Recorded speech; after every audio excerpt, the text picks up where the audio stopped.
Jangan pernah mundur untuk bagaimana kita berjuang agar NKRI berdiri atas dasar hukum Allah. Sekali lagi jangan tertipu dengan apa yang menjadi ocehan-ocehan daripada Pak Rizik Sihab ini.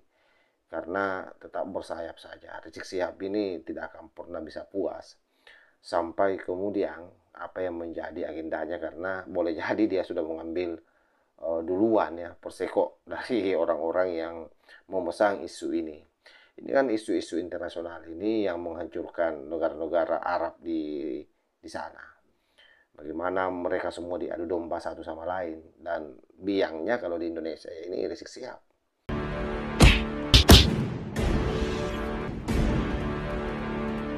Dari awal kami sudah menduga bahwa apa yang dilakukan oleh mereka ini adalah hanya kedok dengan melakukan reunian dan bahkan kepediannya mengundang Pak Prabowo untuk hadir dalam reuni tersebut. Itu juga bagian daripada kedok, mau menjelaskan ke publik bahwa tidak ada maksud apa-apa selain untuk menyerukan persatuan dan kesatuan bagi bangsa ini.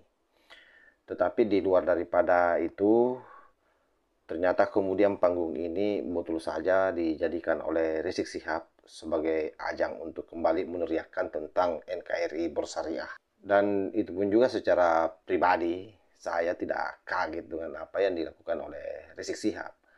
Kenapa? Karena memang dari dulu orang ini kebelet untuk bagaimana supaya negara kesatuan Republik Indonesia ini berdasarkan syariat Islam, bukan berdasarkan Pancasila. Hanya saja memang mereka akan sangat kesulitan ya di masa Pak Jokowi. Kenapa? Karena seluruh organisasi yang dia gunakan untuk bagaimana supaya agenda-agendanya bisa lancar, itu kemudian dicekok oleh Pak Jokowi dan tidak dibiarkan beroperasi.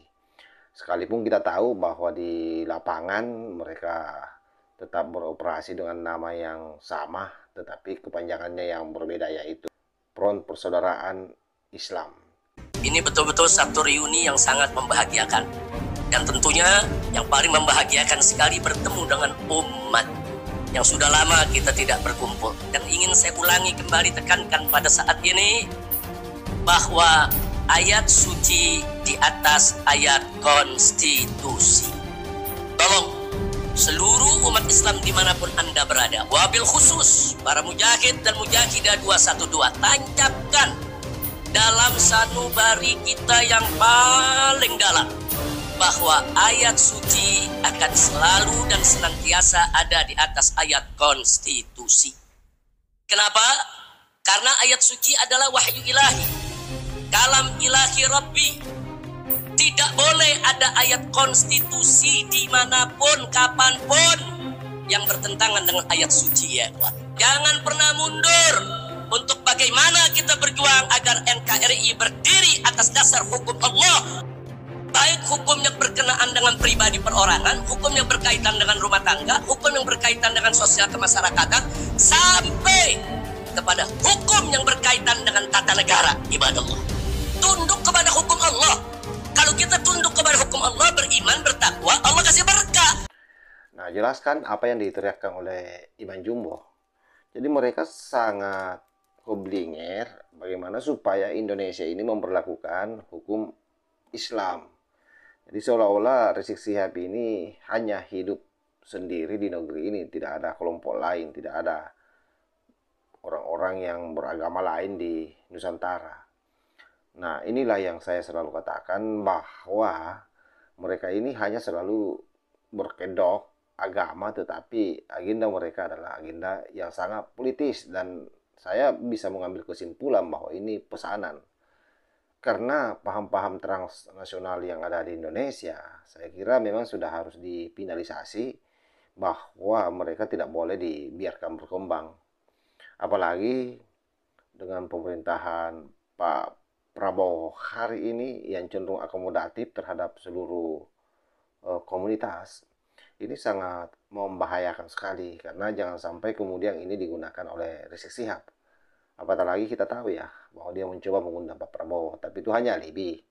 Alibi yang saya maksud sebagaimana di awal tadi, bahwa mau mencoba menegaskan ke seluruh orang bahwa reuni ini murni untuk mempersatukan. Tetapi di sisi lain, dia tetap melakukan hujatan-hujatan terhadap Pak Jokowi dan Gibran Rakabuming Raka, dan termasuk beberapa orang disasar oleh Rizik Sihab yang hari ini bergabung di kabinet Pak Prabowo ya.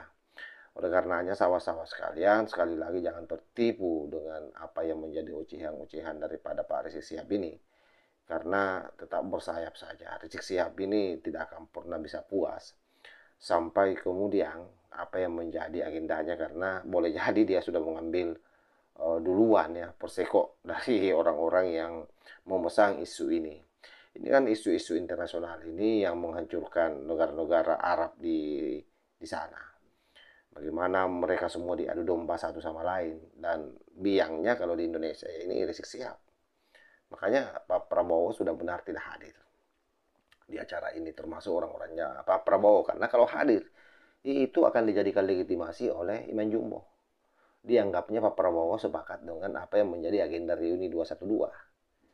Kalau sekilas pengantarnya adalah bagaimana memberikan hukuman, penegakan hukum terhadap masih banyaknya orang-orang katanya yang ada di pemerintahan hari ini yang berlumuran darah dalam tanda petik ya, yang dia mau sasar sebenarnya itu Pak Jokowi dan seluruh orang-orangnya Pak Jokowi yang masih dianggap ada di bawah pemerintahan Pak Prabowo hari ini. Nah, di sisi lain dia mendoakan Pak Prabowo untuk sehat selalu, untuk sukses di dalam menjalankan pemerintahannya. Tapi hal lain yang dia lakukan adalah mencoba membelah antara Pak Prabowo dengan Gibran ataupun dengan Pak Jokowi tanpa dia sadari si makhluk yang satu ini, bahwa Pak Prabowo terpilih menjadi presiden itu tidak terlepas dari bantuan Pak Jokowi dan seluruh orang-orang yang ada di belakangnya Pak Jokowi. Sehingga mimpi Rizik Sihab dengan seluruh celotehan-celotehannya ini tidak akan bisa terwujud, sehingga gangguan-gangguan ke depan pasti akan selalu datang dari dia, karena dia akan sok-sok akomodatif dengan Pak Prabowo, tetapi tetap akan melakukan orasi-orasi, akan membuat semacam seruan-seruan yang seolah-olah itu untuk memperkuat Pak Prabowo, tapi sesungguhnya sasarannya adalah memecah belah. Karena hanya itu yang bisa dia lakukan. Kapan dia melakukan secara barbar seperti dulu, misalnya menolak rezim itu jadikan isu, maka dia akan cepat habis. Nah, pola ini dirubah 180 derajat. Jadi seolah-olah mendukung pemerintahan Pak Prabowo.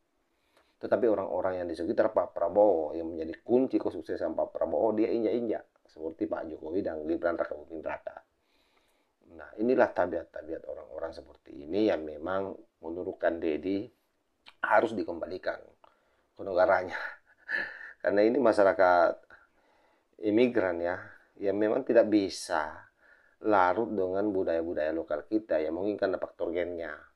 Gennya ini kan kalau kita merujuk pada apa yang menjadi hasil penelitian terhadap 180 orang Kelambak Lawi yang sudah pernah tes DNA, itu gennya memang gen Yahudi. Jadi otak-otak Yahudi itu ya seperti ini, Rizik Sihab.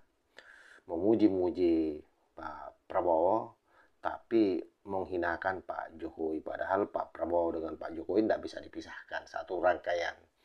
Kita sudah melihat buktinya bagaimana ketika Pak Prabowo berlawanan dengan Jokowi, Pak Prabowo tidak ada apa-apanya. Tetapi begitu Pak Prabowo menjadi menterinya Pak Jokowi dan siap dimentori oleh Pak Jokowi, akhirnya kan apa yang dia dapat oleh Pak Prabowo hari ini, dia terpilih menjadi presiden, bos.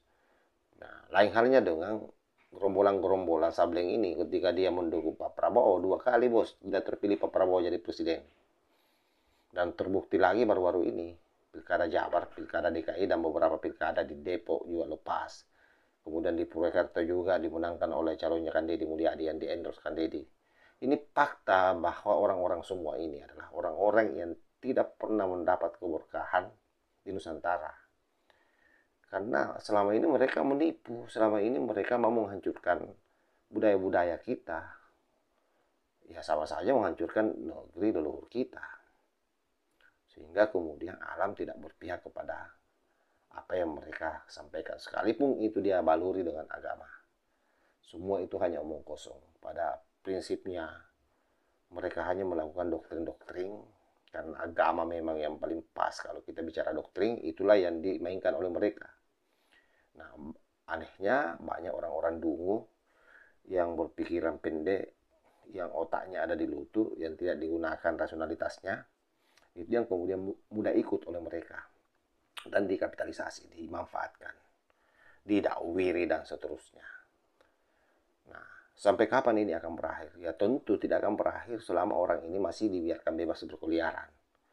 Apa yang dilakukan ini adalah bagian daripada provokasi tindakan makar terhadap dasar negara kita. Dengan mencoba mengungkapkan di depan banyak orang, undang-undang agama atau yang dia sebut Al-Quran itu masih di atasnya konstitusi. Saya kira itu benar. Tetapi hukum dunia ya harus diatur oleh konstitusi, Pak Rizky. Nah, kenapa? Karena kita ini adalah negara yang berbineka tunggal ika, di mana banyak golongan yang ada di dalamnya. Dan itu sudah menjadi keputusan dan yang membuat sampai hari ini negara ini bertahan. Nah, kode bulan Rizik Sihab ini kan dipertontonkan secara barbar di depan umum, dan saya kira memang seharusnya orang ini sudah dikerangkeng oleh pihak kepolisian. Ini polisi tangkap ini Rizik Sihab ini sebelum dia kabur lagi. Karena ini pasti akan kabur ke depan ini. Kalau ocehan-ocehannya sudah tidak lagi didengar oleh Pak Prabowo. Dan memang ya kita lihat sendiri Pak Prabowo malah kemudian ke Karawang. Tak kalah Rizik Sihab mengumbar ocehan-ocehannya tentang Pak Jokowi, justru Pak Prabowo mendatangi Karawang. Ada empan di sana yang pernah dibangun itu, yang pernah didatangi Jokowi. Nah, sebenarnya Pak Prabowo mau mengatakan bahwa saya lebih percaya Jokowi dari kamu, Rizik. Itu yang dia sampaikan. Nah, ini menampol mukanya Pak Rizik Sihab, tapi orang-orang seperti ini kan bermuka tebal, tidak malu. Coba lihat saja mukanya itu. Mana ada muka-muka ulama, cucu Nabi seperti itu. Bongisnya minta ampun kelihatan. Saya kira demikian sahabat ya. Wassalamualaikum warahmatullahi wabarakatuh.